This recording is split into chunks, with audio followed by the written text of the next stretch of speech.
ಇಲ್ಲ ಬಡ್ಜೆಟ್ ನಾವು ಮುಂಚೆಯಿಂದನೂ ಕೂಡ ಅದೇನಂದ್ರೆ ಬಡ್ಜೆಟ್ ಆಗ್ಲಿ ಬಿಸ್ನೆಸ್ ಆಗ್ಲಿ ಏನಾಗುತ್ತೆ ಅದೆಲ್ಲ ಪರ್ಸನಲ್. ಅದು ಏನ್ ಹೇಳಿ, ಇವಾಗ ಏನಾಗ್ಬಿಟ್ಟಿದೆ, ಅದೊಂದು ಟ್ರೆಂಡ್ ಆಗ್ಬಿಟ್ಟಿದೆ. ನಮ್ದು 500 ಕೋಟಿ, ಅಷ್ಟು 1000 ಕೋಟಿ ಆಯ್ತು, ಇಷ್ಟು ಕೋಟಿ, ಇಷ್ಟು ಮಿಲಿಯನ್. ನಾನು ಫಸ್ಟ್ ಪಬ್ಲಿಸಿಟಿ ಮಾಡ್ಬೇಕಾದ್ರೆ ಅದನ್ನೇ ಅವ್ರ ಹತ್ರ ಕೇಳ್ಕೊಂಡು, ಏನ್ ಸ್ವಾಮಿ ಅದನ್ನ ನಾವು ಮಾಡ್ಬೇಕಾ, ಇಷ್ಟಾಯ್ತು ಅಷ್ಟಾಯ್ತು ಅಂತ.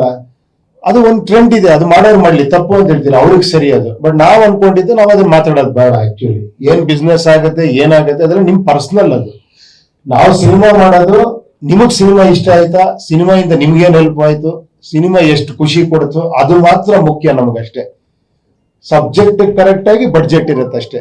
ಬಡ್ಜೆಟ್ ಸಬ್ಜೆಕ್ಟ್ ಮಾಡಕ್ ಆಗಲ್ಲ ಅಲ್ವಾ? ಹಾ, ಬಟ್ಟೆ ಇಲ್ಲ, ಟೀಸರ್ ನೋಡಿದಾಗ ಮಾಸ್ಕ್ ಬಟ್ಟೆ ಇಲ್ಲ, ಭೀಕರತೆ ವ್ಯವಸ್ಥೆಯನ್ನ ತೋರಿಸ್ತಾ ಇದ್ರಿ ಅನ್ನೋ ಫೀಲ್ ಬರುತ್ತೆ. ಅದಕ್ಕೋಸ್ಕರ ನಾವು ಕಥೆಯ ಸಣ್ಣ ಒಂದು ಲೈನ್ ಹೇಳೋದಾದ್ರೆ ಏನ್ ಕತೆ ಅಂತ ಆಡಿಯನ್ಸ್ಗೆ. ಅಲ್ಲ, ನಿಮ್ಗೆ ಯಾಕೆ ಕ್ಯೂರಿಯಾಸಿಟಿ ಅದು ಅದನ್ನ ನೋಡೋದು?